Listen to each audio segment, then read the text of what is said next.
Unang Kabanata. Ito ang mensahe ng Panginoon tungkol sa Samaria at Jerusalem.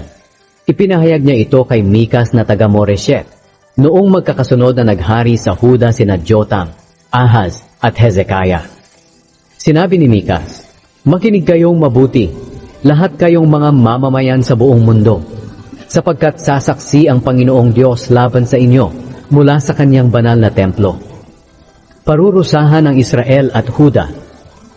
Makinig kayo, lalabas ang Panginoon mula sa kanyang tahanan.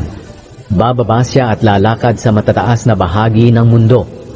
Ang mga bundok na kanyang malalakaran ay matutunaw na parang mga kandila na nadikit sa apoy, at magiging lubak-lubak ang mga patag na kanyang malalakaran, na parang dinaanan ng tubig na umagos mula sa matarik na lugar. Mangyayari ang lahat ng ito dahil sa mga kasalanan ng mga mamamayan ng Israel at Huda. Ang mga taga-Samaria ang nag-udyok sa ibang mga mamamayan ng Israel para magkasala. At ang mga taga-Jerusalem naman ang nag-udyok sa ibang mga mamamayan ng Huda para sumamba sa mga Diyos-Diyosan.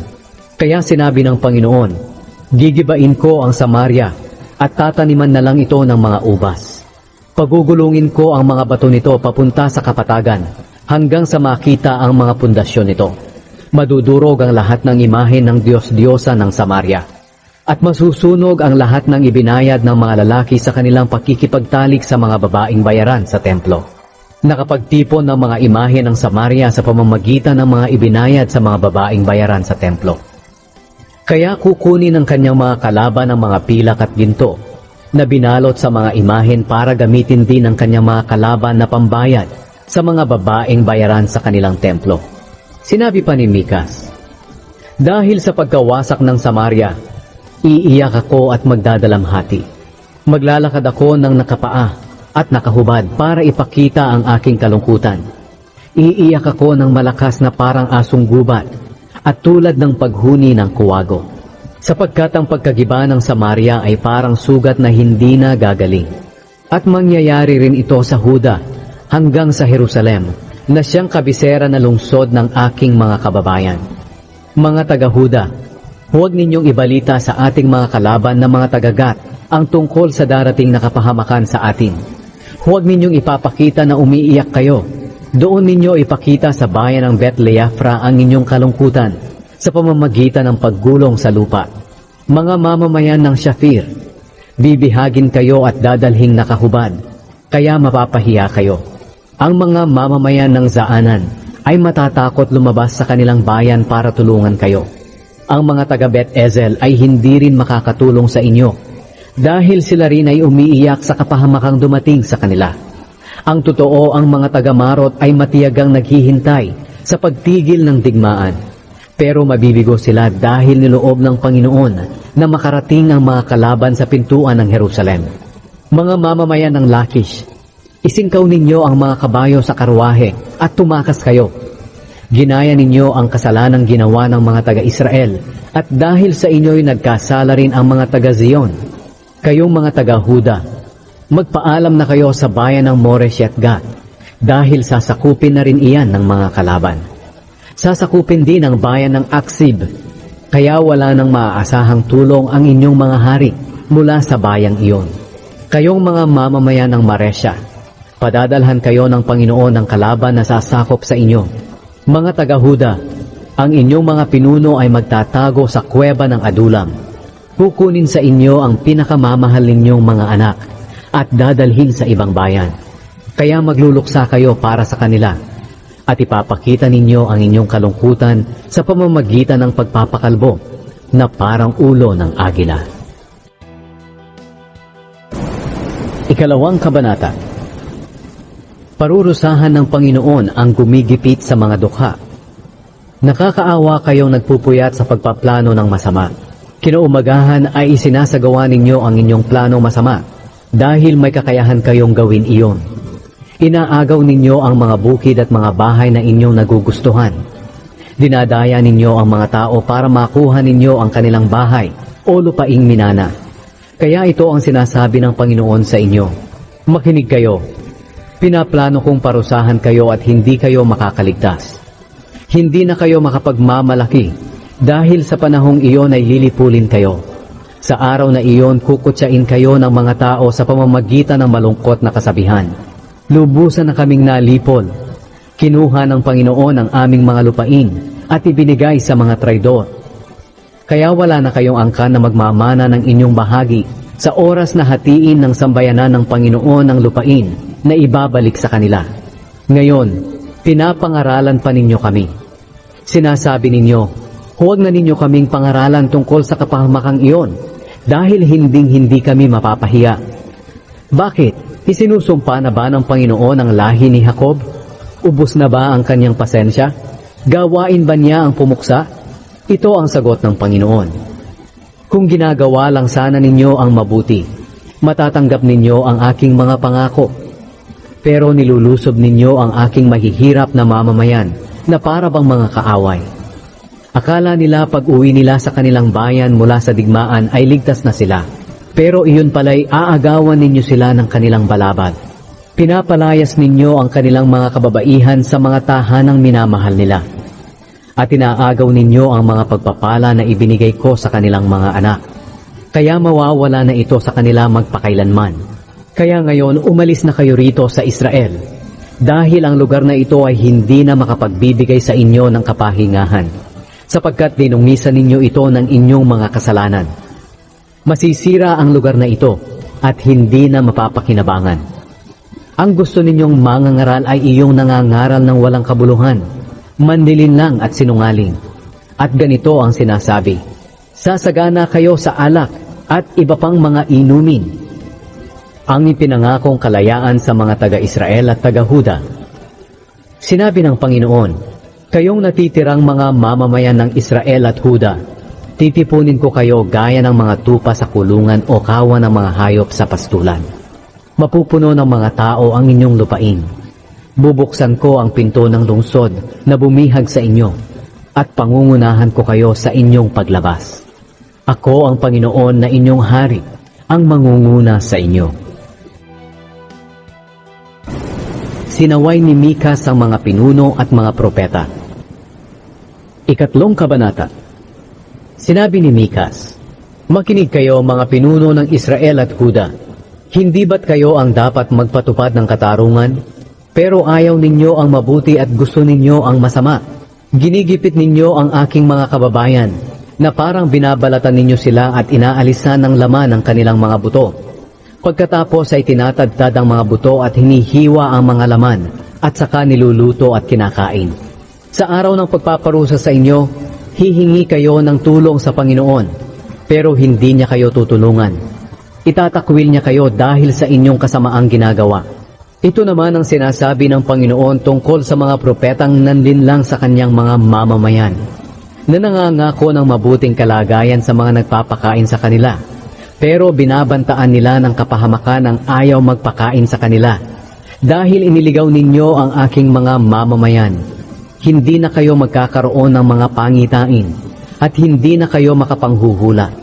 Para kayong nasa dilim na wala kayong makikita. Mapapahiya kayong mga propeta at manghuhula. Magtatakip kayo ng mukha sa sobrang hiya dahil wala na kayong natatanggap na mensahe mula sa Diyos. Pero ako ay puspos ng Espiritu ng Panginoon na siyang nagbibigay sa akin ng kapangyarihan para maipatupad ko ang katarungan at nagpapalakas ng loob ko para masabi sa mga mamamayan ng Israel at Huda na nagkasala sila. Makinig kayo mga pinuno ng Israel at Huda. Ayaw ninyong pairalin ang katarungan at binabaluktot ninyo ang katuwiran. Itinatayo ninyo ang Zion sa pamamagitan ng masamang paraan. Handa kayong pumatay, maitayo lamang ito. Humahatol kayo panig sa mga nagbibigay ng suhol sa inyo. At kayong mga pari ay nagpapabayad sa pagtuturo. Ganoon din kayong mga propeta. Nanghuhula kayo dahil sa pera. Umaasa rin kayong tutulungan kayo ng Panginoon dahil ayon sa inyo, kasama namin ang Panginoon. Kaya walang anumang masamang mangyayari sa amin. Kaya dahil sa inyo, gigibain ang Zion, ang lungsod ng Jerusalem. Magiging katulad ito ng inararong bukid at magiging bunton ng mga gumuhong gusali at magiging gubat ang bundok na kinatatayuan ng templo. Ang kautusan ng Panginoon ay magbibigay ng kapayapaan. Ika-4 na kabanata. Sa mga huling araw, ang bundok na kinatatayuan ng templo ng Panginoon ay magiging pinakamahalaga sa lahat ng bundok. Dadagsa rito ang mga tao mula sa iba't ibang bansa. Sasabihin nila, tayo na sa bundok ng Panginoon, sa templo ng Diyos ni Jacob. Tuturuan niya tayo roon ng kanyang mga pamamaraan upang sundin natin. Kaya magsisiuwi ang mga tao mula sa Zion, ang lungsod ng Jerusalem, na dala ang kautusan ng Panginoon. At sa pamamagitan ng mga kautusan niya, pagkakasunduin niya ang maraming bansa, pati na ang mga makapangyarihang bansa sa malayo. Kaya hindi na magdidigmaan ang mga bansa, at hindi na rin sila magsasanay ng mga sundalo para sa digmaan. Gagawin na lang nilang talim ng araro ang kanilang mga espada, at gagawing karit na pantabas ang kanilang mga sibat. Ang bawat tao ay uupo sa ilalim ng kanilang tanim na ubas at puno ng igos nang walang kinatatakutan. Mangyayari ito dahil sinabi mismo ng Panginoong makapangyarihan. Kahit na sumunod ang mga tao sa mga Diyos-Diyosa nila, kami ay patuloy pa ring susunod sa Panginoon na aming Diyos magpakailanman.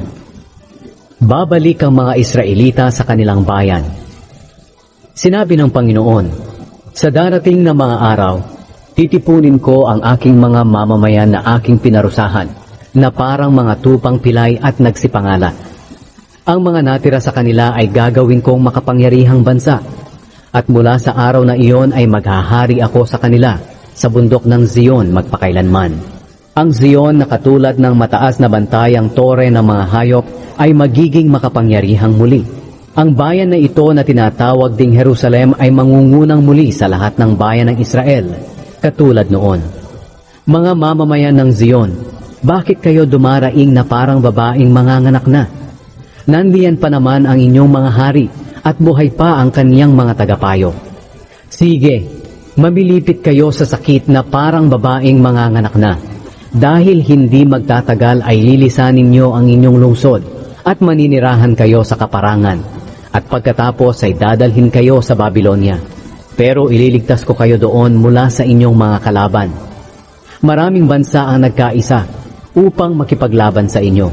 Sinasabi nila, hiyain natin ang Zion, at pagkatapos panoorin natin ang nakakahiyang kalagayan nito. Pero hindi alam ng mga bansang ito ang aking iniisip. Hindi nila nauunawaan ang aking plano, na tinipon ko sila upang parusahan, na parang mga butil na tinipon para dalhin sa giikan.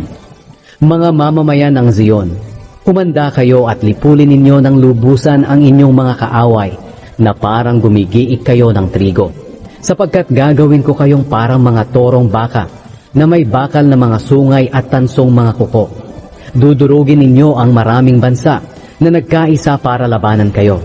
At ang mga kayamanang sinamsam nila sa pamamagitan ng pagmamalupit, ay handog ninyo sa akin, ang Panginoon ng buong mundo. Ika-5 kabanata. Mga taga-Jerusalem, ihanda ninyo ang inyong mga kawan, dahil napapaligiran na kayo ng mga kalaban. Hahampasin nila ng tungkod ang mukha ng pinuno ng Israel, ang ipinangakong pinuno mula sa Bethlehem. Sinabi ng Panginoon, Bethlehem Ephrata, kahit na isa ka sa pinakamaliit na bayan sa Huda, manggagaling sa iyo ang taong maglilingkod sa akin bilang pinuno ng Israel. Ang kanyang mga ninuno ay kilalang kilala noong unang panahon. Kaya ang mga mamamayan ng Israel ay ipapaubaya ng Panginoon sa kanilang mga kaaway, hanggang sa maisilang ng babaeng namimilipit sa sakit, ang sanggol na lalaki na mamumuno sa Israel. Pagkatapos, ang mga kababayan ng pinunong ito na nabihag ng ibang bansa, ay babalik sa kanilang mga kapwa Israelita. Pamamahalaan niya ang mga mamamayan ng Israel sa pamamagitan ng lakas at kapangyarihan ng Panginoon. Ang katulad niya ay isang pastol na nagbabantay ng kanyang kawan. Kaya mamumuhay sila ng mapayapa, dahil kikilalanin ng mga tao sa buong mundo ang kanyang kadakilaan. Bibigyan niya ng mabuting kalagayan ang kanyang mga mamamayan, kalayaan at kapahamakan. Kapag sinalakay ng mga taga-Assyria ang ating bansa at pasukin ang matitibay na bahagi ng ating lungsod, Lalabanan natin sila sa pangunguna ng ating mga mahuhusay na pinuno. Tatalunin nila at pamumunuan ng Assyria ang lupain ni Nimrod sa pamamagitan ng kanilang mga armas. Kaya ililigtas nila tayo kapag sinalakay ng mga taga-Assyria ang ating bansa. Ang mga natitirang Israelita ay magiging pagpapala sa maraming bansa. Magiging tulad sila ng hamog at ulan na ibinibigay ng Panginoon para tumubo ang mga tanim. Magtitiwala sila sa Diyos at hindi sa tao. Pero magdadala rin sila ng kapahamakan sa mga bansa. Magiging tulad sila ng leon na matapang sumalakay sa mga hayop sa kagubatan at sa kawan ng mga tupa sa pastulan. Kapag sumalakay ang leon, nilulundagan nito ang kanyang biktima at nilalapa, at hindi ito makakaligtas sa kanya. Magtatagumpay ang mga Israelita laban sa kanilang mga kalaban. Lilipulin nila silang lahat. Lilipulin ng Panginoon ang mga walang kabuluhang pinagkakatiwalaan ng mga Israelita. Sinabi ng Panginoon, sa mga araw na iyon, ipapapatay ko ang inyong mga kabayo at sisirain ko ang inyong mga karwahe. Gigibain ko ang inyong mga lungsod, pati na ang mga napapadirang lungsod. Sisirain ko ang inyong mga anting-anting, at mawawala ang inyong mga mangkukulam. Hindi na kayo sasamba sa mga imahen at sa mga alaalang bato na inyong ginawa, dahil wawasakin ko ang mga ito. Sisirain ko rin ang inyong mga posteng simbolo ng diyosang si Asyera, at wawasakin ko ang inyong mga lungsod. Sa aking matinding galit, maghihiganti ako sa mga bansang sumuway sa akin. Ang paratang ng Panginoon laban sa mga Israelita. Ika-6 na kabanata. Sinabi ni Mikas, pakinggan ninyo ang sasabihin ng Panginoon sa inyo. Sige na, ilahad ninyo ang inyong kaso. Iparinig ninyo sa mga bundok at mga burol ang inyong sasabihin. At kayong mga bundok na matitibay na pundasyon ng mundo, pakinggan ninyo ang paratang ng Panginoon laban sa mga Israelita na kanyang mga mamamayan. Sinabi ng Panginoon, mga mamamayan ko, ano ang nagawa kong kasalanan sa inyo? Pinahirapan ko ba kayo? Sagutin ninyo ako. Inilabas ko pa nga kayo sa Ehipto, kung saan inalipin kayo. At pinili ko sina Moises, Aaron at Miriam para pangunahan kayo. Mga mamamayan ko, alalahanin din ninyong sinugo ni Haring Balak ng Moab si Balaam na anak ni Beor para sumpain kayo. Pero pinagsalita ko si Balaam ng mga pagpapala sa inyo. Alalahanin din ninyo kung paano ko kayo tinulungan nang maglakbay kayo mula sa Shittim hanggang sa Gilgal. Alalahanin ninyo ang mga pangyayaring ito para malaman ninyo na iniligtas ko kayo. Sumagot ang isang Israelita, ano ang ihahandog ko sa Panginoon, ang Diyos sa langit, kapag sasamba ako sa Kanya? Mag-aalay ba ako ng guya bilang handog na sinusunog? Matutuwa kaya ang Panginoon kung hahandugan ko siya ng libu-libong tupa at nag-uumapaw na langis? Ihahandog ko ba sa kanya ang panganay kong anak bilang kabayaran sa aking mga kasalanan? Sumagot si Mikas, tinuruan tayo ng Panginoon kung ano ang mabuti, at ito ang nais niyang gawin natin. Gawin natin ang matuwid, pairalin natin ang pagkamaawain sa iba, at buong pagpapakumbabang sumunod sa Diyos. Parurusahan ng Panginoon ang mga Israelita. Pakinggan ninyo ang sinasabi ng Panginoon sa lungsod ng Jerusalem, dahil ang taong may takot sa Kanya ang siyang may tunay na karunungan. Kayong mga kabilang sa lahi ni Huda, magtipon-tipon kayo sa lungsod ng Jerusalem at makinig. Masasama kayong mamamayan. Hindi ko makakalimutan ang mga kayamanang natipon ninyo sa masamang paraan. Gumagamit kayo ng madayang takalan. Ito'y gawaing aking kinasusuklaman. Hindi maaaring pabayaan ko na lang kayo sa mga pandaraya ninyo sa inyong timbangan. Malulupit ang mayayaman sa inyo, at mga sinungaling kayo. Kaya sinimulan kong lipulin kayo bilang parusa sa inyong mga kasalanan. Kakain kayo pero hindi kayo mabubusog. Patuloy kayong magugutom. Mag-iimpok kayo ng inyong mga ani pero hindi ninyo ito mapapakinabangan. Sapagkat ipapasamsam ko iyon sa inyong mga kaaway. Magtatanim kayo pero hindi kayo ang aani.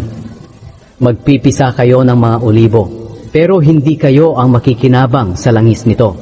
Magpipisa rin kayo ng bunga ng inyong mga ubas, pero hindi rin kayo ang iinom ng katas nito. Mangyayari ito sa inyo dahil sinunod ninyo ang masasamang gawa, mga tuntunin at mga payo ni Haring Omri at ng anak niyang si Haring Ahab. Kaya wawasakin ko kayo, hahamakin kayo, at lalaitin ng ibang mga bansa. Ang kasamaan ng mga Israelita. Ikapitong kabanata. Sinabi ni Mikas, "Kawawa ako, para akong isang gutom na naghahanap ng mga natirang bunga ng ubas o igos, pero walang makita ni isa man."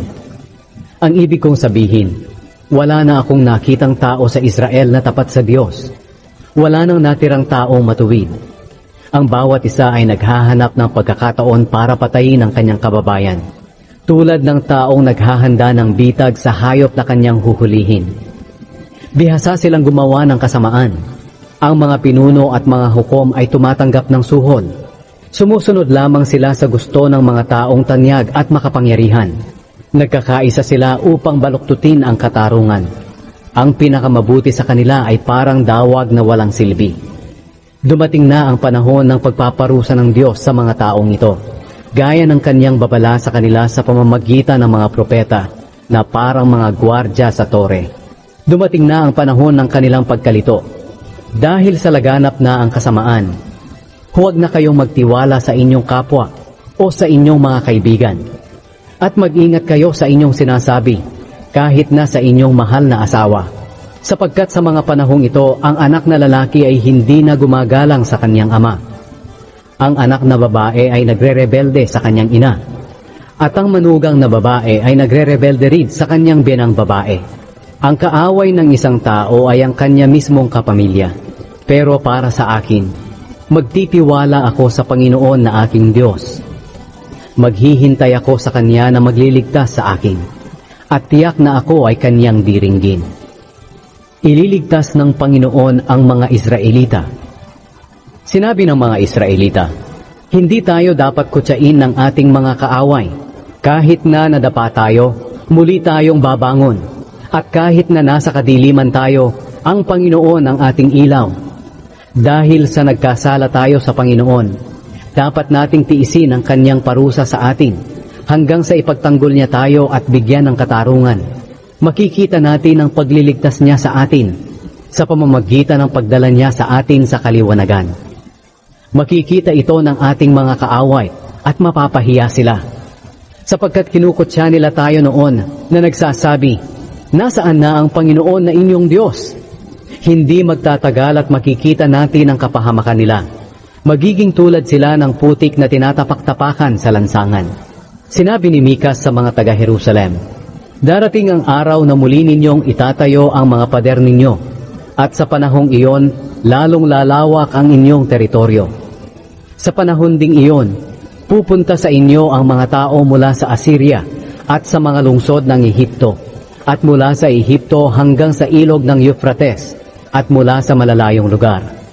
Magiging mapanglaw na lugar ang mga bansa sa mundo dahil sa kasamaan ng mga naninirahan doon." Nanalangin ang mga Israelita na kaawaan sila ng Diyos. Nanalangin ang mga Israelita, "Panginoon, bantayan niyo po kami na iyong mga mamamayan, katulad ng pagbabantay ng pastol sa kanyang mga tupa. Ang mga lupain sa aming paligid ay may masaganang pastulan, pero kami ay namumuhay sa kaparangan na kami-kami lang. Palawakin niyong muli ang aming teritoryo hanggang sa Basyan at sa Gilead katulad noon. Magpakita po kayo sa amin ng mga himala katulad ng inyong ginawa nang ilabas niyo kami sa Ehipto. Makikita ito ng mga bansa at mapapahiya sila sa kabila ng kanilang kapangyarihan. At hindi na sila makikinig o magsasabi ng mga panlalait sa amin. Gagapang sila sa lupa na parang ahas dahil sa sobrang hiya. Lalabas sila sa kanilang lungga na nanginginig sa takot sa inyo, Panginoon naming Diyos. Wala na pong ibang Diyos na tulad ninyo. Pinatawad niyo ang kasalanan ng mga natitirang mamamayan na pag-aari ninyo. Hindi kayo nananatiling galit magpakailanman dahil ikinagagalak niyong mahalin kami. muli niyo kaming kaawaan at alisin niyo po ang lahat naming mga kasalanan. Yurakan niyo ito at itapon sa kailaliman ng dagat. Ipakita niyo ang inyong pag-ibig at katapatan sa amin na mga lahi ni Abraham at ni Jacob, gaya ng iyong ipinangako sa kanila noong unang panahon.